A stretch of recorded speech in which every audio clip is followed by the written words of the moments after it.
Hello everyone, welcome back to the video lecture of software engineering. So we are discussing the technique of agile principle, that is extreme programming, and in our last video lecture we have already discussed 10 different principles or key practices of extreme programming. But in that practices it is not possible to follow all the 10 principles to follow up the extreme programming practice. So whenever our situation or whenever we want to develop a software, whatever the environment is and whatever the situation is, according to our situation, according to our environment, we need to follow some of the extreme programming practices. So today class we are going to discuss what are the key practices of extreme programming, and let's see what is agile development and the extreme programming. So in the extreme programming approach, incremental development is supported through small frequent system releases. So in the extreme programming principle, we are going to implement the software into different small releases and different frequent releases. That means when we are talking about the extreme programming principle, there we had already discussed we are dividing the task into different subtasks, or we are dividing the system into different subsystems. Then according to the customer priority, we can develop different versions per day. But we are not going to deploy different versions to the customer per day. So what is the principle there? We can deploy a single version to the customer in every 2 weeks. So that means we are not taking a long period of time to deploy a complete software to the customer. So we have 2 weeks of time, and within that 2 weeks we may release different versions of the software, but we are just going to deploy a single version to the customer in every 2 weeks. So that is what it's saying, that we can implement the software into small and frequent releases. We are going to deploy each and every subsystem to the customer for the review purpose. And the next point says customer involvement means full-time customer engagement with the team. So in the extreme programming principle, the difficult task is customer involvement. If my customer denies to involve in the process of software development, then I cannot follow the agile principle. Then I will go for the plan-driven principle. Because in case of plan-driven principle, we don't need the customer interaction. First, we will collect all the requirements from the customer. Then we will gather the customer. Then we will gather all the requirements. Then we will analyze the requirement. Then I will go for design. Then your implementation or testing and evaluation. So without the customer involvement, agile principle or to follow the extreme programming is completely impossible. Why? Because each and every phase, in the requirement analysis phase, in the design phase, in the testing phase, in the implementation phase, so each and every phase, at the end of the phase, we are going to deploy the product of that phase to the customer. The customer will review that, and based on the customer's review, we will work on that. That means if the customer wants some changes, then we can accommodate those changes in that phase only. But in case of plan driven, we are not dealing with the customer interaction. We are not going to deploy the subsystem to the customer. We will hand over the software at the end of the total process. That means after the implementation and testing phase, we are going to deploy the software to the customer. But in the agile software development, first we will go for first subsystem, then we will work on that first subsystem, then we will give that or we will deploy that subsystem to the customer. The customer will review that. If any changes required or if omission is there, then the customer will tell us that this is the omission. You have to add this new feature or you have to remove this new feature. So that means in the agile principle, customer involvement is more. So that is a very difficult task actually. We need to convince the customer that you are a team. You are the development team. You are the part of our development team. So the customer involvement is much more important than the plan-driven model. Then the third says people not process through pair programming. Collective ownership and a process that avoids long working hours. So in our last video lecture, when we were talking about the 10 principles of extreme programming, there is a principle that is people not process and pair programming. So that means in a computer, if A is working on Monday in the same computer and the same program, B will be working on Tuesday. Then on the Tuesday, A will be working on the different computer for a different program. And on the Wednesday, C will be working on the same program at the same computer. So that means there are collective ownership. If we are in a team and in our team 5 members are there, then 5 members are responsible for developing a software, for changing any requirements or anything. I can change or I can modify the software. My colleague can modify the software. So 5 members are responsible for modifying the software. So that is actually a advantages. If I will be absent on some day, then my colleagues are there, they can accommodate the customer's requirement. So that is the concept of pair programming and collective ownership. So people not process means what? People not process means they cannot develop a island of practice. That means only one person can't be responsible for modifying a software. So there should be a core team. That team, the members of each and every members of that team are responsible for changing the software, for modifying the software, or for refactoring the software, or to develop the software. So there is a collective ownership. So that what actually the third point says. And the fourth point says change supported through regular system releases. It is obvious if we are going for regular system releases, then change can be accommodated by giving the subsystem to the customer and by collecting the reviews from the customer. So that's why the change can be supported. And the last point says maintaining simplicity through constant refactoring of code. So the last principle of extreme programming is refactoring. So refactoring means what? For maintaining the simplicity whenever my circumstance allows, my situation allows and my program practice allows, I can go for modifying my code so that the simplicity will be maintained. So maintain simplicity means what? To remove the complexity from the development process and from the coding. So we have to remove all the complexity. Whenever some situation arises like that, we can go for removing the complexity from the development process and from the implementation phase, that means from the coding phase. So that is what called, that is the technical term, that is refactoring. So we need to refactor my code for maintain the simplicity.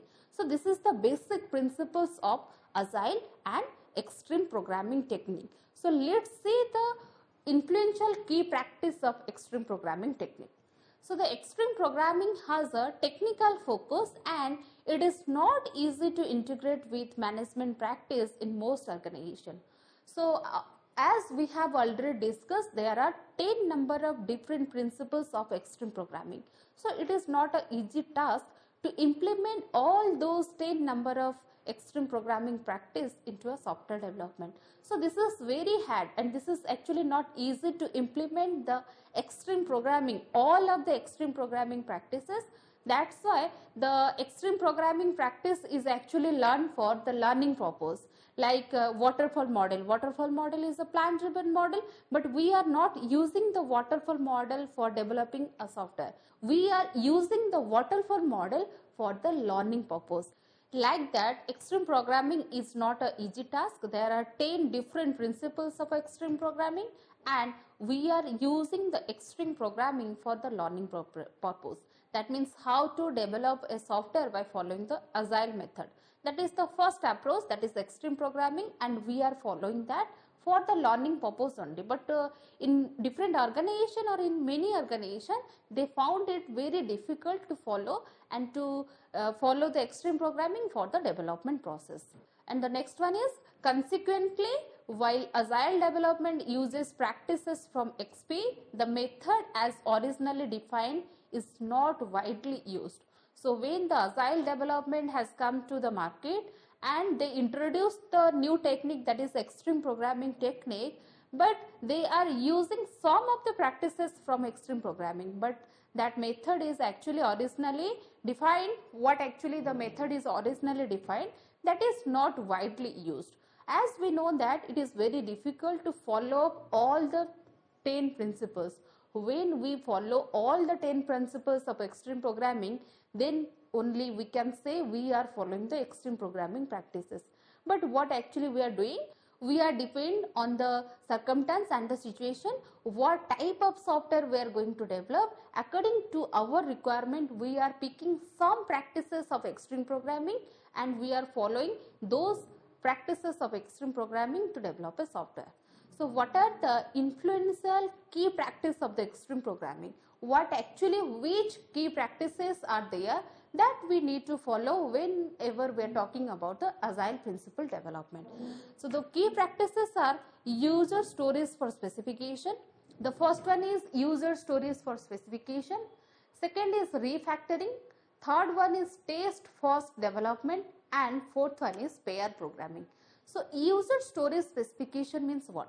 So when we gather the requirement from the user, there are the user requirement.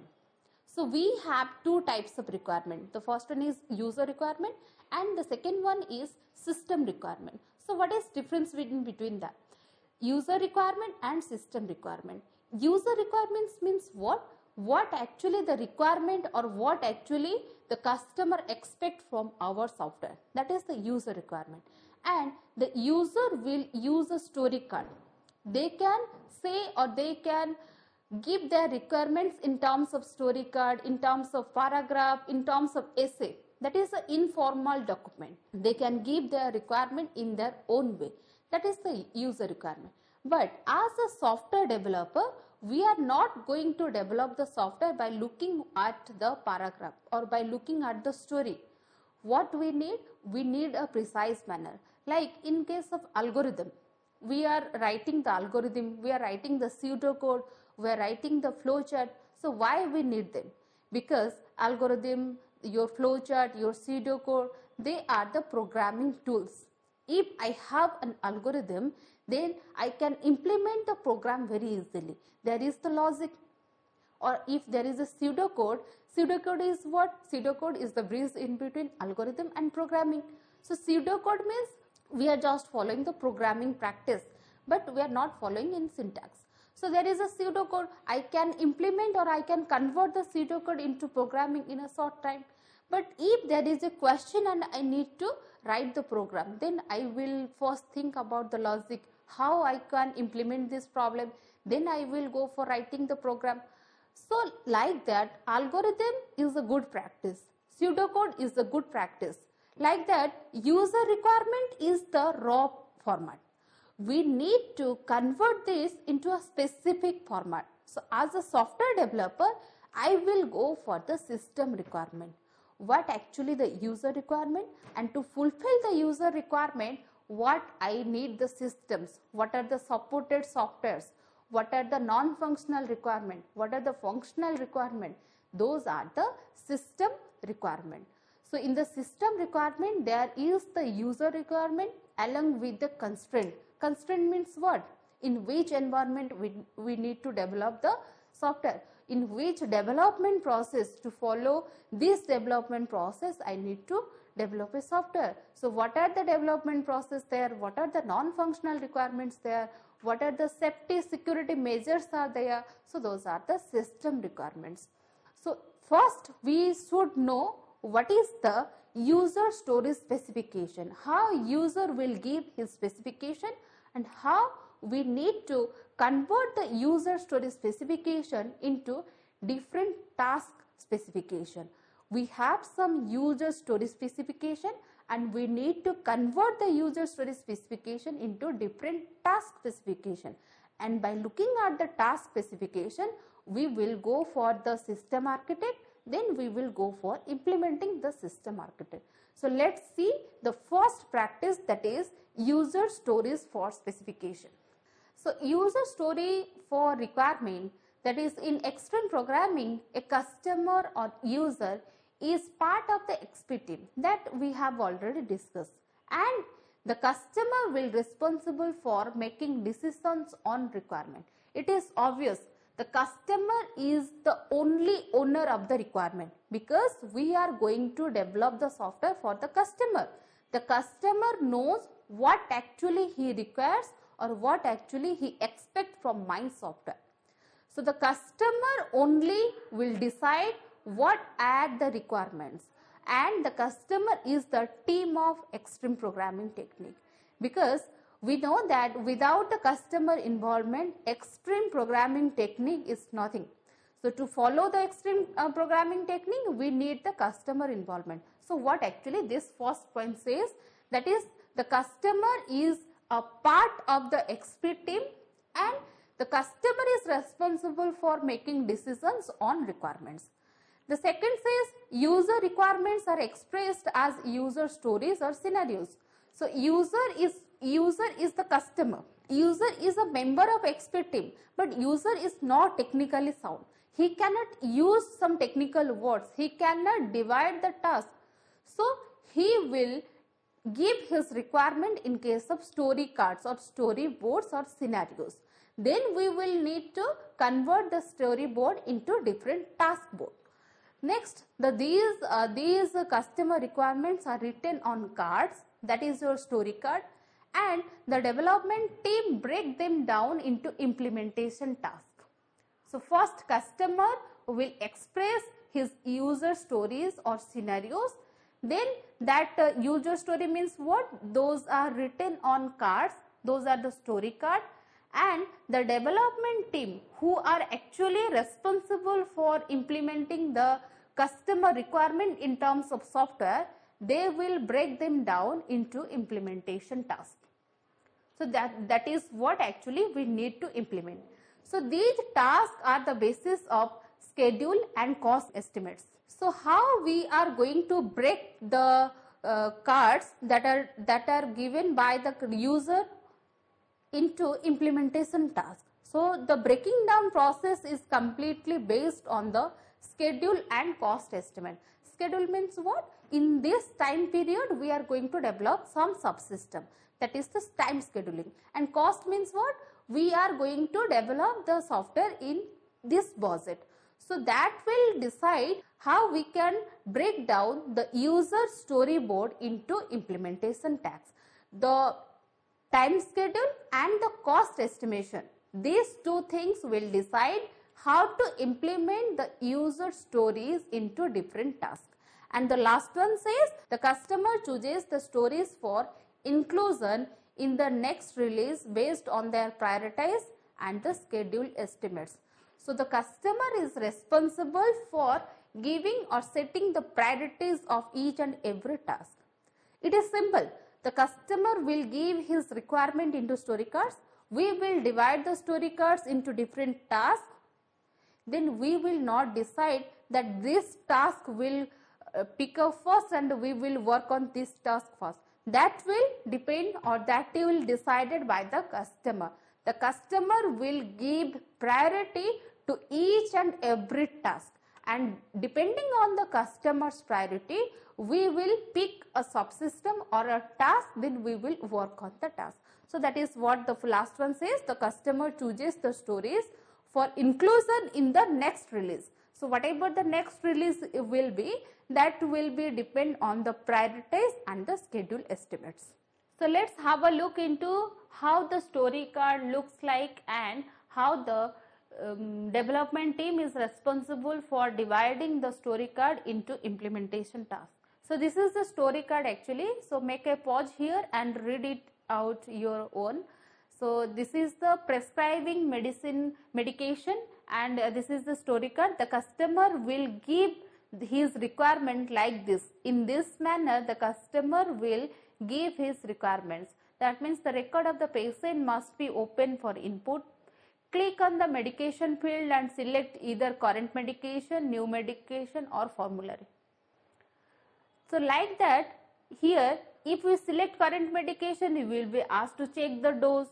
If we wish to change the dose, then enter the new dose, then confirm the prescription. So this is actually a story card. The customer will give his requirement like this. So we cannot develop the software by looking at this type of storyboard. This is very hazy actually. We don't have any patience to read all the stories from first to end, and again we will go for developing some task, then we will go back to the storyboard, then again we will pick a task. So it is a very difficult task. So for the simplicity, what actually I have told you, that we have to remove the complexity. So how to remove the complexity? We have to make this storyboard in an easy manner. So that's why we need to break down, or we need to search what are the tasks are there. Then by reading some story card, there are some system engineers, they will convert this user requirement, this is the user requirement, into the system requirement. So system requirement means what? We are breaking down the user story into the implementation task. So this will look like this. So this is the task 1. So in the task 1, we should go for the functionalities, that is change dose of prescribed drug. So if I will click on the dose, then there will be another option, that is change dose. So what is the function for the change dose of prescribed drug? That is the task 1. So like that, in the task 2, that is the formulary selection, and task 3, that is dose checking. So in the here the task 3 has written like dose checking is a safety precaution to check that the doctor has not prescribed a dangerously small or large dose. Using the formulary ID for the generic drug name, look up the formulary and retrieve the recommended maximum and minimum dose. So here we are going for checking the dose. So these are the requirement for dose checking. So by looking at here, it is very difficult to develop a software by looking at this story card. But by looking at this, it is very easy to develop a software, while the story card has divided into different tasks like task 1, task 2 and task 3. So this is what actually the user requirement specification. So we have completed our first key practice or influential key practice of extreme programming, that is user requirement specification. In our next class, we will go for refactoring. Have a great time. Thank you.